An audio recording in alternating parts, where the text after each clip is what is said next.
যে ব্যক্তি দুনিয়াতে টাকা পয়সার মালিক হয়, অধিক সম্পদের মালিক হয়, টাকা পয়সার মালিক হয়, সে তার দুনিয়ার জীবনটাকে সুন্দর করে কি করতে পারে, কাটাতে পারে, পারে না? সুন্দর করে সে কাটাতে পারে, বা সুন্দর করে বাড়ি করে করে, হ্যাঁ, গাড়ি নিয়ে পোশাক আশাক পরে ভালো ভালো খায়, হ্যাঁ, ভ্রমণ করে, তার টাকার মাধ্যমে করে। সেটা কিসের মাধ্যমে করে? টাকার মাধ্যমে করে। তাহলে টাকা পয়সা সম্পদ যদি আমরা অর্জন করতে পারি, আমাদের এই যে ইহকালীন জীবনটা সুন্দর হয়, শান্তি হয়, সুখময় হয়, তাই নাও কি? হ্যাঁ, যেইভাবে টাকা পয়সার মাধ্যমে মানুষের ইহজীবন সুন্দর হয়, শান্তিময় হয়, তার মন মতো কাটাতে পারে, ঠিক একইভাবে যদি আমরা বেশি বেশি নেকি অর্জন করতে পারি, যদি আমরা নেকির পাল্লা ভারী করতে পারি, فَأَمَّا مَنْ ثَقُلَتْ مَوَازِينُهُ فَأَمَّا مَنْ ثَقُلَتْ مَوَازِينُهُ فَهُوَ فِي عِيشَةٍ رَاضِيَةٍ। আল্লাহ বলছেন, যার নেকির পাল্লা ভারী হবে, যার নেকির পাল্লা ভারী হবে, فَهُوَ فِي عِيشَةٍ رَاضِيَةٍ, সে সেদিন আয়েশ করবে। সে কি করবে? আয়েশ করবে, সে খুশিতে থাকবে, আনন্দে থাকবে, সে সেদিন আনন্দে থাকবে। আমাদের এটা বুঝতে হবে, আমরা টাকা চিনি কিন্তু নেকি চিনি না। এটাই আমাদের সবচেয়ে ব্যর্থতা, দুঃখের বিষয়। আল্লাহ, এটাই আমি দেখতেছি মানুষের মাঝে সমাজ। আমরা টাকা চিনি, নেকি চিনি না। হায় আফসোস, টাকা চিনি, নেকি চিনি না, কি ধরনের কথা! এটাই আমাদের ব্যর্থতা। আমি মনে করি এটাই আমাদের ব্যর্থতা, এটা আমাদের বোকামি, এটা বুদ্ধিমত্তা নয়। যে টাকা চিনে নেকি চিনে না, এই বুদ্ধিমান নয়, সে বুদ্ধিমান নয়, সে বোকা, নিজেকে ধোঁকা দিচ্ছে, সে নিজেকে নিজে ধোঁকা দিচ্ছে। আমাদেরকে নেকি চিনতে হবে, নেকি চিনতে হবে। নেকি দামি নাকি টাকা দামি? কোনটা দামি? নেকি দামি নাকি টাকা দামি? কোনটা দামি? নেকি দামি। আপনি দুনিয়ার জীবন ব্যবহার করে, দুনিয়ার সময় ব্যবহার করে যে নেকি আপনি অর্জন করতে পারবেন, সেই সময় যদি আপনি টাকার পেছনে দেন, তা অতি অল্প টাকা অর্জন হবে। একটা এক্সাম্পল দিয়ে আমি বুঝতে সহজ হবে। সেটা হচ্ছে, এক মুহূর্ত যদি আপনি পরকাল নেকি অর্জনের জন্য একটা মুহূর্ত যদি আপনি ব্যবহার করেন, আপনার 24 ঘন্টা থেকে, আপনার জীবন থেকে এক মুহূর্ত, সুবহানাল্লাহ, কি বলছেন? সুবহানাল্লাহ। এটা বলতে 1 সেকেন্ড লাগছে? 1 সেকেন্ড। এটার পুরস্কার কি? এটার ইনকাম কি? এটার পারিশ্রমিক কি? ইব্রাহিম আলাইহিস সালাম বলেছিলেন, আসমানে, 6ষ্ঠ আসমানে সম্ভবত, যখন আল্লাহ রাসূলের সাথে ইব্রাহিম আলাইহিস সালামের কি হয়েছিল? মেরাজে সাক্ষাৎ হয়েছিল। তখন বলছিলেন, হে নবী, হে রসুল, হে মুহাম্মদ, ইয়া মুহাম্মদ, আপনি আপনার উম্মতকে আমার সালাম দিবেন, উম্মতকে আমার সালাম দিবেন, এবং বলবেন যে জান্নাত খালি জায়গা, এখানে আমলের ভিত্তিতে কি হয়, মানুষের এখানে বাগান তৈরি হয়, গাছপালা তৈরি হয়। যে ব্যক্তি সুবহানাল্লাহ বলবে, তার জন্য একটি গাছ রোপণ হবে। যে ব্যক্তি আলহামদুলিল্লাহ বলবে, তার জন্য জান্নাতে একটি গাছ রোপণ হবে। যে ব্যক্তি আল্লাহু আকবার বললে, তার জন্য জান্নাতে একটি গাছ রোপণ। আল্লাহু আকবার। বুঝতে পারছি আমি? সুবহানাল্লাহ বলছেন, জান্নাতে একটা কি রোপণ হয়েছে? গাছ, বিশাল বিশাল গাছ আছে, পৃথিবীর চেয়ে বড় গাছ জান্নাতে আছে, যেটা আমি অন্য আলোচনায় বলছিলাম, হাদিসে আসছে। সেই গাছ হতে পারে স্বর্ণের, হতে পারে রূপর, হতে পারে পোশাকের, হতে পারে ফলের গাছ, বিশাল বিশাল ফলের গাছ। ঠিক আছে? তাহলে একটি সুবহানাল্লাহ বলছেন, মুহূর্ত 1 সেকেন্ড আপনার খরচ হয়েছে, আপনি জান্নাতে একটা গাছ রোপণ করছেন, হতে পারে সেটা স্বর্ণের, রূপের অথবা পোশাকের। এবার একটু চিন্তা করেন, আপনি পৃথিবীতে কোটি কোটি টাকা খরচ করে কি আপনি জান্নাতে একটি গাছ রোপণ করতে পারবেন? পারবে কেউ? পারবে না। আল্লাহ তাআলা কিয়ামতের ময়দানে একজন বান্দাকে বলবেন, বান্দা, সে জালেম ছিল, নিজের প্রতি অনেক জুলুম করেছে, হ্যাঁ, জাহান্নামী লোক সে। তাকে জিজ্ঞেস করবে, আচ্ছা, তোমার যদি এখন যদি তোমার দুনিয়া পরিমাণ সম্পদ থাকে, স্বর্ণ থাকে, তোমার যদি দুনিয়া পরিমাণ সম্পদ থাকে, তাহলে কি তুমি এই দুনিয়া পরিমাণ সম্পদ দিয়ে কি এই জাহান্নাম থেকে তুমি মুক্তি চাইতে? সে নির্দ্বিধায় বলে দিবে, অবশ্যই আল্লাহ, অবশ্যই অবশ্যই, আমার দুনিয়া পরিমাণ সম্পদ থাকলে সেটা আমি দিয়ে এই জাহান্নাম থেকে আমি মুক্তি চাইতাম।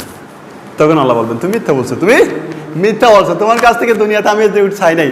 আমি কি তোমার কাছ থেকে দুনিয়া পরিমাণ সম্পদ চাইছিলাম দুনিয়াতে? না, একটু চাইছিলাম, টাকাও চাই নাই, তোমার কাছে টাকাও চাই নাই। টাকা ছিল কি? টাকা ছিল নফল, সাদকা নফল, যাদের টাকা পয়সা বেশি এদের প্রতি কি যাকাত ফরজ দেয়। কিন্তু একটু চাইছিলাম, একটু আমার ইবাদত করবা, হ্যাঁ, 5 ওয়াক্ত নামাজ পড়বা, একটু হালাল হারামগুলো মেনে চলবা, একটু তোমার পক্ষে সম্ভব ছিল, কিন্তু সেটা তুমি করো নাই। এখন তুমি বলতেছো দুনিয়া পরিমাণ সম্পদ দিয়ে হলে তুমি জাহান্নাম থেকে মুক্তি চাইতে, এটা মিথ্যা বলছো তুমি, প্রিয় হাজির। তাহলে আমাদেরকে নেকি চিনতে হবে, নেকি চিনতে হবে। এটা বিশ্বাসের বিষয়।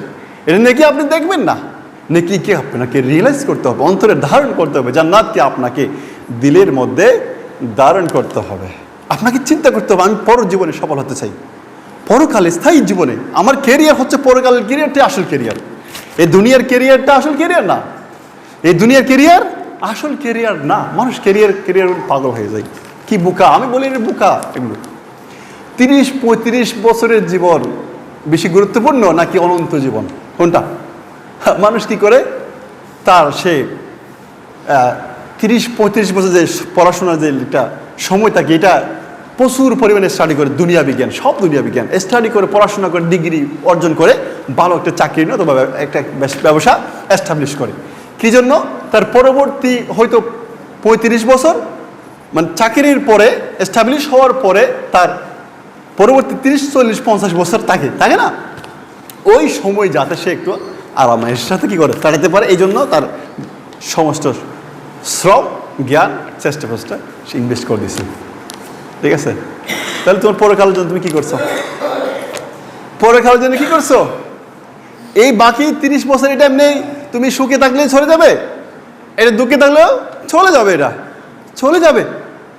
এই সাময়িক সামান্য সময়, এটা একেবারে এই সামান্য একটা সময়, কেমনে চলে যাবে এটা বুঝতে পারবেন না। যেটা বৃদ্ধ, যার বয়স 70 এখন, তাকে জিজ্ঞেস করেন আপনি, যার বয়স 70 হয়ে গেছে এখন, তাকে গিয়ে জিজ্ঞেস করেন আপনার সময়টা কেমনে চলে গেছে। সেগুলো আমি বুঝতেই পারিনি।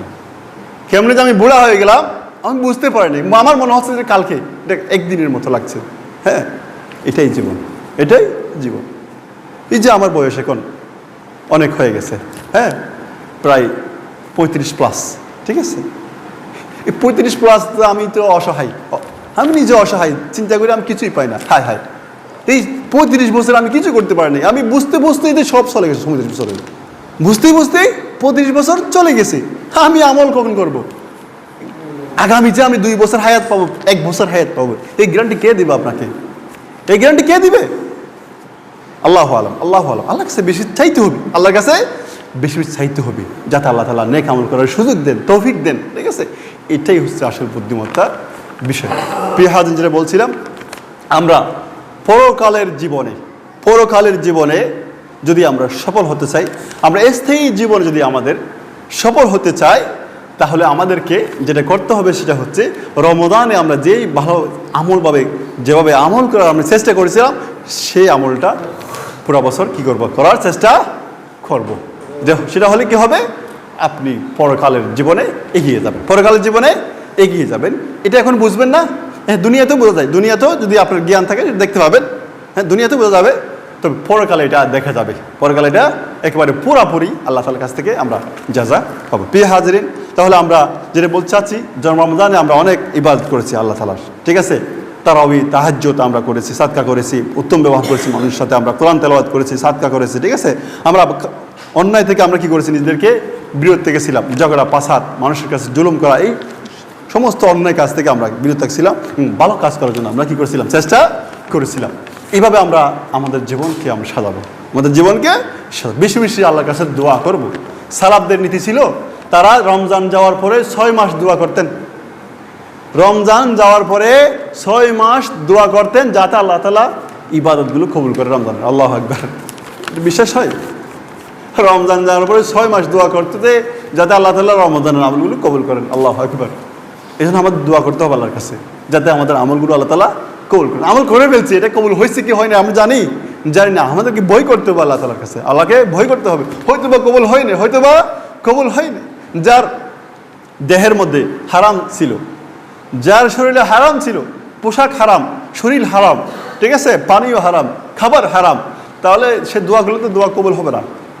এই জন্য আমাদেরকে শারীরিকভাবে পরিশুদ্ধ করতে হবে, আত্মিকভাবে পরিশুদ্ধ হবে, এরপর ইসলামের পথে আস্তে আস্তে এগিয়ে যেতে হবে। এটাই হবে আমাদের আত্মশুদ্ধির পথ।